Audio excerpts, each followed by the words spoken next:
It's a great day to be alive.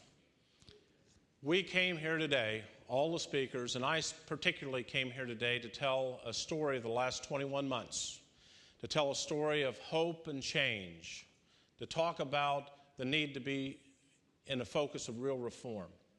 On December 29, 2010, I met the governor for the first time. This was after I told him no, I would never take this job under any circumstances 3 times. I met him on that day and my life changed. This became a calling. The reason I didn't want to do it, I was too focused on my own personal needs and happiness and everything was fine. But on December 29th, the calling took place to help reform this system. And folks, we're in the need of real reform. Life is too short to tinker. If you thought about that, we like to tinker. Life is too short to do that. You know, today also pushes that reform movement, not just in the lives of Ohioans, but it should be starting a debate across this country. Do you realize that 1 out of every 4 people incarcerated in the world are incarcerated in the civilized confines of the United States of America? 1 out of 4. It's the American way. So let's set about reform. Let's take a look at reform and take a look at the model. One of the things that I didn't want to do, and I have a tendency to do, is to be pretty spontaneous. So what I didn't want to do is to create a framework of reform that would be the flavor of the month, that would not be sustainable. So I looked at the only psychological term that I had any idea about, Maslow's hierarchy of needs, that made sense to me, and I said, we need to think about this in terms of our reform. So the reform in our hierarchy of criminal justice reform starts with safety. January 2011, we had 1,300 inmates in Ohio's prisons locked up in their cells, not because they did anything wrong, but because they were afraid to come out of their cells. They were afraid of being beaten up and assaulted or a piece of metal plunged into their body. These are the same people that were getting ready to be released that should have taken the advantage of programs like Lifeline and things. We have to deal with that. Stability and order, we need to ensure that we have the right people in the right seats in the right places. So we created a 3-tier system. You heard a little bit about the reintegration unit that's starting here at this facility.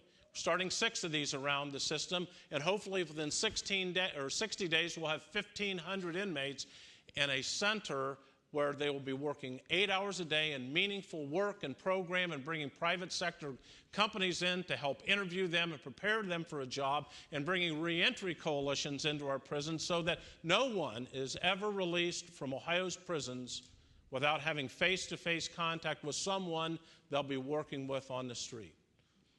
Service delivery, it's important. We need to think about how we're engaging with our folks. 2008, we decided to take unit management out of our prisons in many cases. So we abandoned our correctional officers. We left the correctional officers to take care of all of the security issues, all of those fundamental issues, and also, by the way, in the event we have a loved one die, the officer was there to talk to the inmate about that as well. The resources that we have, our staff resources, need to be deployed where our offenders are, where we can help and we can start talking about a pro-social way of doing business. Self-development. We now know. When I was a warden of 4 different places, we had it in our heart to try to do the right thing, to try to issue and deliver programs that worked and would change lives. That's why I started in this business January 1st, 1974 at this prison, to try to do the right thing. But when I was a warden, we didn't know what worked. We just used what felt good in our guts. We now know what works. We need to expand those programs. We need to bring the unit staff in the units, train them to deliver evidence-based programs so that we can offer more opportunities for people to change. And our top tier that really reflects our reintegration units, personal and society wellness. This is no longer a prison business and a community business. We are one system. before the end of this year, our table of organization will not have a division of parole and community services. It's not going to have a division of prisons. We're going to be one, because we are going to focus on the mission. It's not a page-and-a-half mission as it was when I entered this business 21 months ago. It was a page and a half. And I challenged anyone to tell me what our mission was. Not one person could. I'm not sure what functionality a mission statement is if no one knows it. But our mission statement simply now is this. Our mission is to reduce recidivism among those we touch.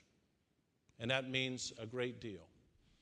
Well, in the last 21 months, we've done a few things. We've passed sentencing reform, which has already had an impact of deflecting 31% fewer low-level, nonviolent offenders coming to prison. We've reduced that number by 31%.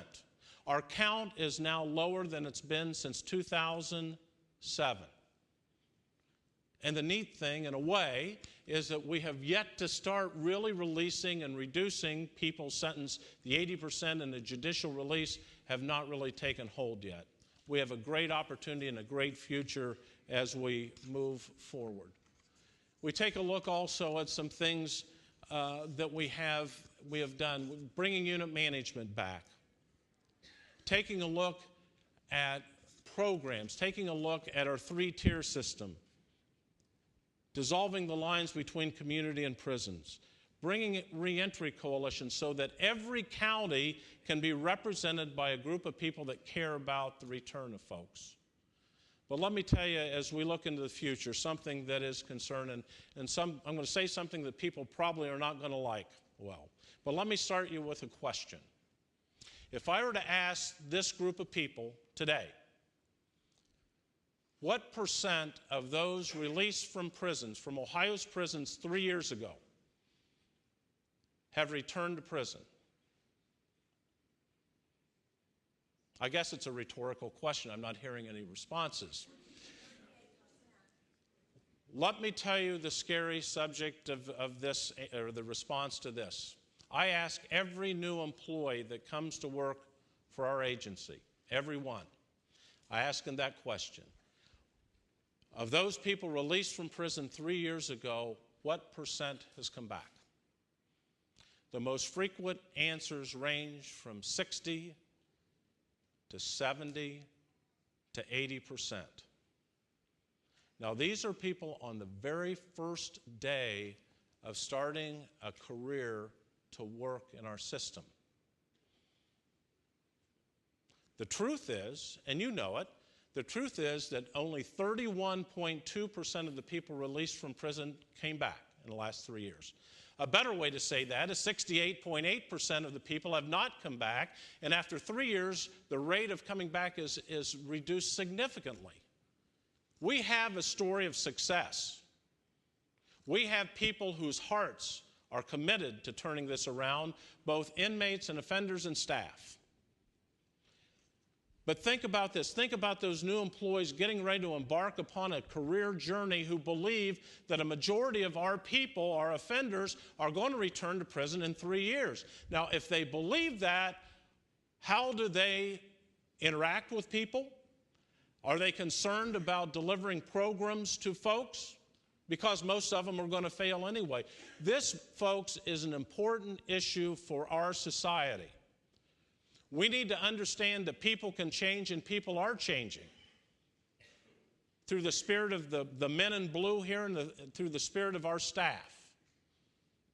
And let me tell you this, I believe that the single greatest obstacle to our continued success is this, and I hate to say this, folks, but I believe it in my heart, that we have too many people in this state, in this country, that believe that because someone's wearing blue, they're less than human. Something happens. They come to prison, they're in the criminal justice system, so they are not like us. Until, folks, we have unconditional regard for people that we work with unconditionally as people who are fathers, who are spouses, who are potential employees, until we have the belief that our career in this business is worthwhile because people can change, we're not going to fully realize the opportunity of this great discipline, this great business of ours, the criminal justice business. God bless every one of you, whether you're in blue, whether you're working with offenders, or whether you're here because you care. And let's carry the message out about the great success that can take place in our system. Thank you.